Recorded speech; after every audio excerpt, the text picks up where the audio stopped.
Qual é a arma mais poderosa que um exército pode usar? Não é o aço da espada, nem a força da catapulta. É algo que não se vê, mas que move montanhas e derruba fortalezas. Bem-vindos, guerreiros do conhecimento. Esse é o primeiro episódio do Guerras Bíblicas. Hoje vamos mergulhar em uma das batalhas mais intrigantes da história antiga, a queda de Jericó. Uma história onde fé e estratégia militar se entrelaçam de maneira única, desafiando nossa compreensão até os dias atuais. Espero que estejam preparados para reviver este evento monumental que moldou o curso da história bíblica e militar. Então vamos lá. Estamos aproximadamente no ano de 1400 a.C. Após 40 anos vagando pelo deserto, a geração de Moisés havia se findado. Uma nova geração de israelitas, agora sob a liderança de Josué, filho de Num, está prestes a entrar na terra prometida, que a primeira impressão é assustadora.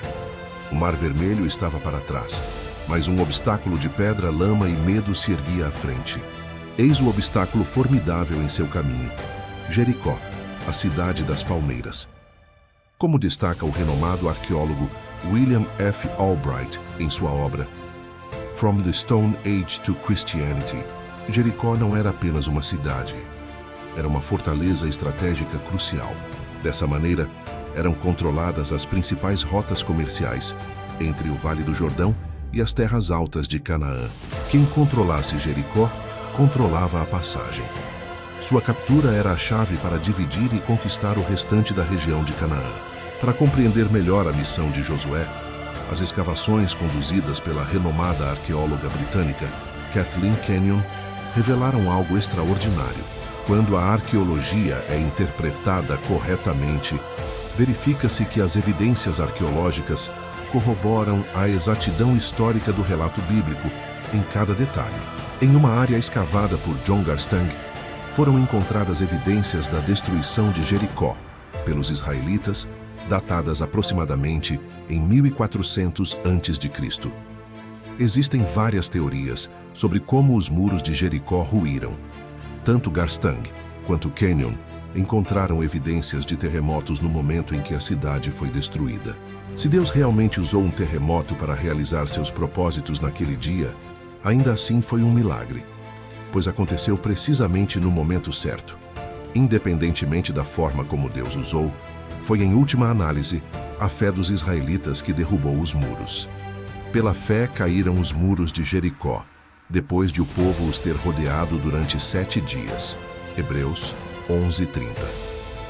O sítio de Jericó, Tel es-Sultan, nos apresenta não apenas uma, mas um sistema de fortificação dupla, com muralhas de tijolos de até 8 metros de altura e um impressionante fosso de 8,5 metros de profundidade.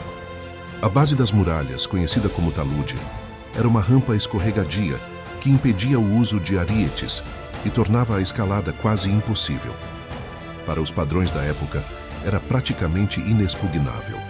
Um cerco convencional poderia levar anos, exigindo recursos e moral que o recém-formado exército de Israel não possuía.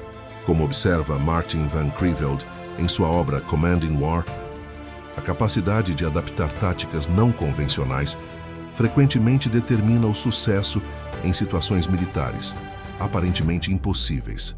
E foi exatamente isso que aconteceu em Jericó. Nessa insigne batalha, foram utilizadas estratégias não convencionais como um cerco peculiar.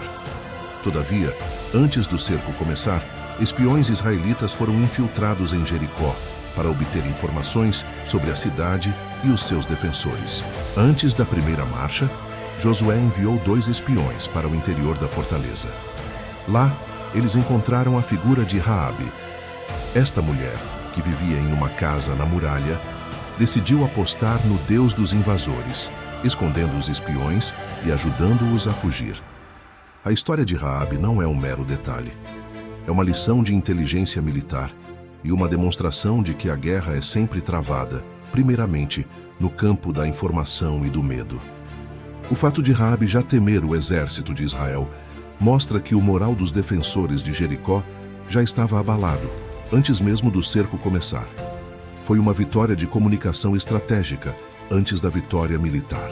A estratégia divina revelada a Josué desafiava toda a lógica militar convencional.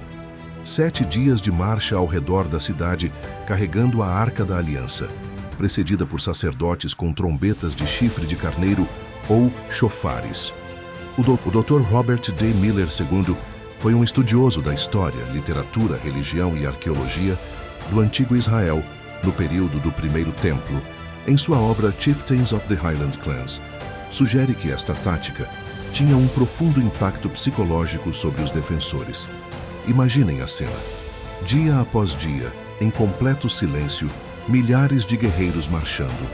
A única exceção eram os sacerdotes.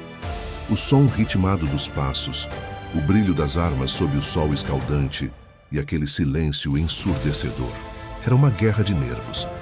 O silêncio forçado de Israel, quebrado apenas pelo som litúrgico e constante dos chofares, era uma forma de tortura psicológica. O historiador militar John Keegan explorou a natureza humana da guerra, incluindo as motivações, as emoções e os instintos que levam o homem a lutar, analisando o desenvolvimento da tecnologia bélica e as diferentes formas de guerra ao longo da história. Pense que a guerra psicológica naquela situação fora uma arma poderosa. A marcha diária também testava a disciplina e a fé do próprio exército de Israel. Era uma lição de obediência sob as tensões da guerra, reforçando a crença de que a vitória viria por meio da obediência e não da força bruta. Nesse sentido, tem-se que a guerra psicológica é um fator decisivo em conflitos, posto que influencia a tomada de decisões, ao moldar a opinião, emoções, atitudes e comportamentos de grupos, seja militar ou civil, sem o uso direto da força. No 7º dia, a tensão atingiu seu ápice. Após 7 voltas veio o momento decisivo. O grito de guerra unificado de todo o exército, combinado com o som das trombetas. Isso criou o que o professor Bryant G. Wood descreve como um possível fenômeno de ressonância harmônica.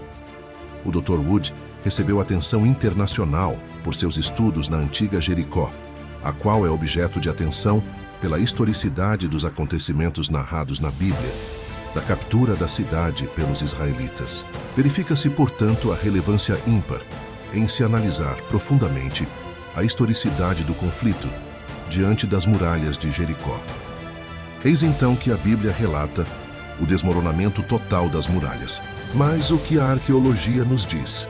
As evidências arqueológicas, conforme documentado por John Garstang em suas escavações de 1930-36, mostram algo notável. As muralhas caíram para fora, não para dentro, como seria esperado em um cerco convencional, onde os invasores as derrubam.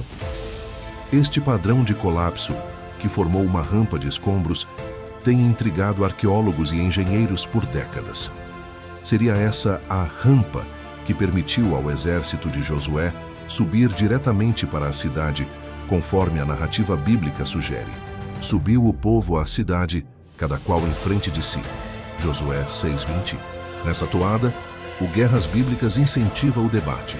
O Dr. Amos Noor, da Universidade de Stanford, em seu estudo sobre arqueossismologia, sugere a possibilidade de um terremoto sincronizado com o momento do ataque.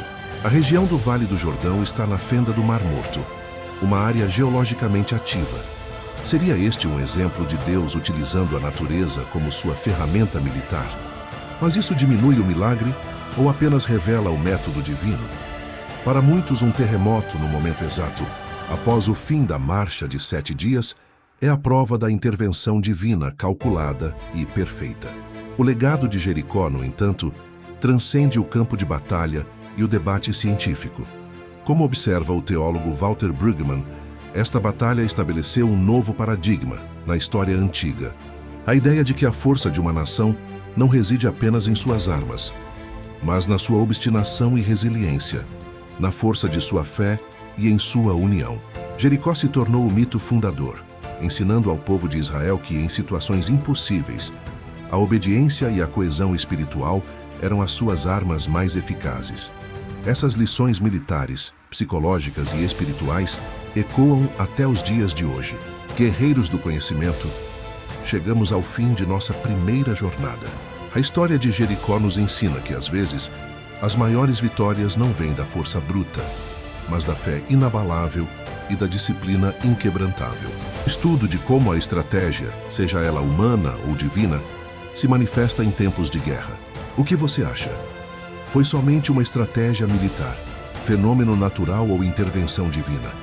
Nós, do Guerras Bíblicas, encorajamos você a pesquisar as fontes citadas, a explorar as descobertas arqueológicas e a formar sua própria conclusão. Deixe sua opinião nos comentários. Se você gostou dessa viagem pela história militar bíblica, não se esqueça de se inscrever no canal e ativar o sininho para não perder nossos próximos episódios. Deixando seu like, você nos incentiva a continuarmos nessa jornada fascinante. No próximo episódio, navegaremos pelos mistérios da Batalha de Gibeão e o dia em que o sol parou. Você não vai querer perder. Então, nobres guerreiros, até a próxima batalha e que a paz esteja com todos vocês.